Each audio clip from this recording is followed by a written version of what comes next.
Il s'agit des troupes américaines au Niger. Ce qui se passe là nous pousse à donner raison définitivement aux autorités nigériennes. Vous savez, le mois passé, je crois bien, les autorités du CNSP ont dénoncé les accords militaires avec les États-Unis. D'accord? Parce qu'ils ont dit que ce n'était pas des accords sains. Ça n'avait rien à voir avec des choses normales. Et aujourd'hui, c'est un membre du Congrès américain qui attaque l'administration Biden et le département sur la nature des relations diplomatiques entre les États-Unis d'Amérique et le Niger, sur la présence des forces américaines au Niger. Et tenez-vous confortablement, mesdames et messieurs. Vous savez, pour que les soldats américains puissent aller dans un pays, rester là-bas, ça doit passer, si je ne me trompe pas, par, n'est-ce pas, le Congrès américain. Et tout ce qui sera alors fourni en termes de nourriture, en termes de logistique, en termes de soins, tout ce que vous connaissez pour les conditions idéales d'une présence de forces américaines dans un pays, alors viendra naturellement des États-Unis officiellement. Mais la déclaration de ce membre du Congrès vient alors remettre tout ce que M. Biden a dit par rapport à la présence des militaires américains sur le sol nigérien, vient remettre tout en cause. Et d'ailleurs, il y a un officier de Air Force One au Niger qui a envoyé une lettre, je crois bien au Congrès, et qui parle des conditions, n'est-ce pas, des soldats américains au Niger, mais aussi qui attaque l'ambassade même des États-Unis au Niger par rapport à une certaine dissimulation d'un certain dossier sensible et aussi du rapport de la nature, n'est-ce pas, de la relation entre le Niger et les États-Unis sur la présence des militaires américains, n'est-ce pas, au Niger. Alors, chères dames, chers messieurs, chères demoiselles, l'affaire devient très très grave. Parce que ce membre du Congrès demande d'ailleurs à ce qu'on rapatrie rapidement les soldats américains qui sont au Niger. Parce que, dit-il, qu'ils sont véritablement en danger. Ces soldats américains ne sont pas dans une condition idéale, qu'ils doivent rapidement rentrer aux États-Unis. Partagez la vidéo dans tous les groupes aussi, parce que l'affaire devient très très sérieuse. Les troupes américaines au Niger ne reçoivent aucune aide des États-Unis, déclare un membre du Congrès. Ne reçoivent aucune aide. Qu'est-ce qu'il veut dire? Parce que si les troupes, dans les conditions normales, comme je l'ai dit tout à l'heure, devraient recevoir une aide, ça devrait pas forcément passer par le Congrès. Le Congrès devrait approuver cela. Et d'ailleurs, la fois dernière, je vous ai expliqué ici que la présence de ces militaires n'a pas été approuvée par le Congrès.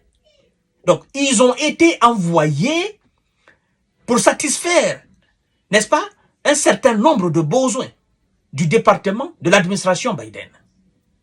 C'est ça, au fait. C'est-à-dire que ces gens sont là, mais ce n'est pas des envoyés des Américains. Parce qu'ils ne sont pas passés par le Congrès. Ça n'a pas été approuvé leur présence, leur départ et leur présence là. C'est ce que ça veut dire. Et donc, ils sont sur le sol nigérien frauduleusement, vis-à-vis même de la loi américaine.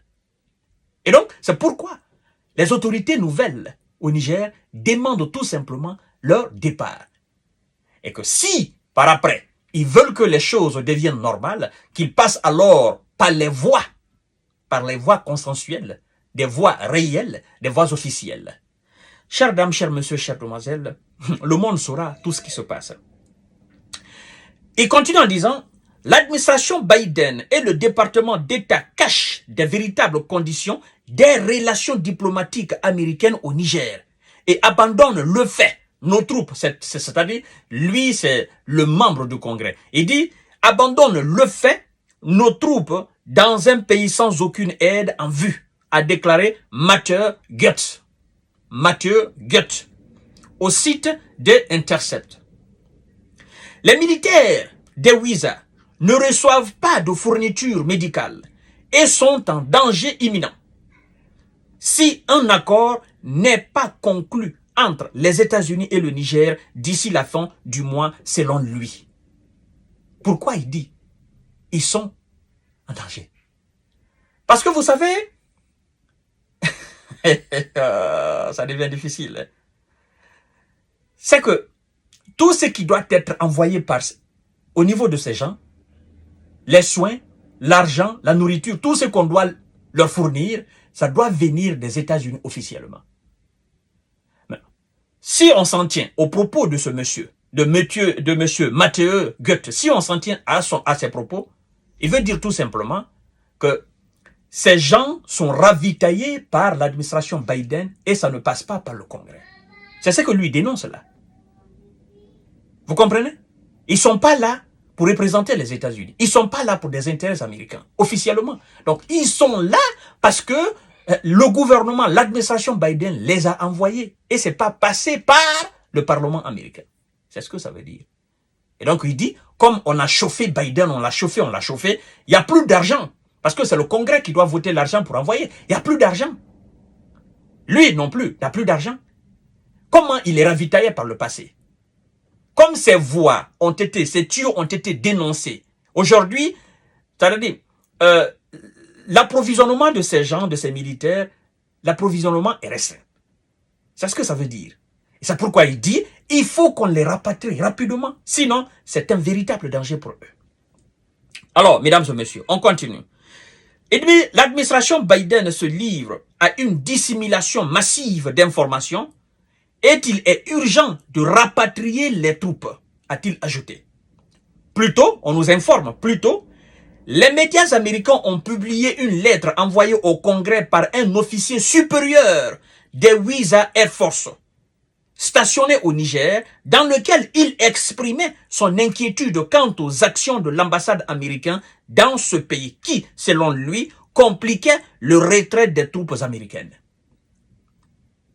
Plutôt, les médias américains. Il y a un officier de cette même armée stationné au Niger.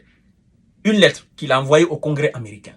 Où il expliquait clairement que l'ambassade compliquait le retrait des troupes américaines. Donc, mesdames et messieurs, ça devient très très sérieux. Selon le soldat, la mission américaine a délibérément dissimulé des informations de renseignement afin de maintenir l'apparence de bonnes relations entre les deux pays. Pourtant, l'apparence, vous voyez, on dit, selon le soldat, la mission américaine a délibérément dissimulé des informations de renseignement afin de maintenir l'apparence de bonnes relations entre les deux pays. Pourtant, les relations n'étaient pas bonnes. On parle de l'ambassade américaine alors, qui aurait dissimulé des informations, des renseignements, et faire croire que il y a de bonnes relations. Pourtant, dans le fond, il n'y a pas de bonnes relations. Ça ne marche pas au fait. Ils ne savent même pas pourquoi ils sont là. Vous voyez? C'est très très grave. Alors, comme je l'ai dit tout à l'heure, le mois dernier, le Niger a rompu un accord militaire avec les États-Unis qui prévoyait l'installation d'une base de drones américaine dans le sud du pays, expliquant leur décision. Les autorités militaires nigériennes ont déclaré que l'accord avait été imposé au pays et n'était pas dans l'intérêt de la population. Donc, ça est devenu scandaleux. Oui, c'est devenu scandaleux. Ce sont les mêmes, c'est-à-dire les membres même du Congrès américain qui dénoncent l'affaire. Et des officiers de l'armée américaine, là-bas même au Niger, qui ne sont pas d'accord avec la condition dans laquelle ils sont, qui attaquent leur propre ambassade et qui veulent retourner aux États-Unis. Mais le Niger demande tout simplement le retrait. Le retrait, tout simplement. La population nigérienne ne veut plus de la présence des forces de domination sur son sol. Parce que, voilà, naturellement, ça ne va pas dans l'intérêt du peuple. Nous allons tout savoir. Ça va se savoir. À tout à l'heure pour notre série d'informations de décortiquage. Partagez la vidéo dans tous les groupes possibles. Et abonnez-vous massivement sur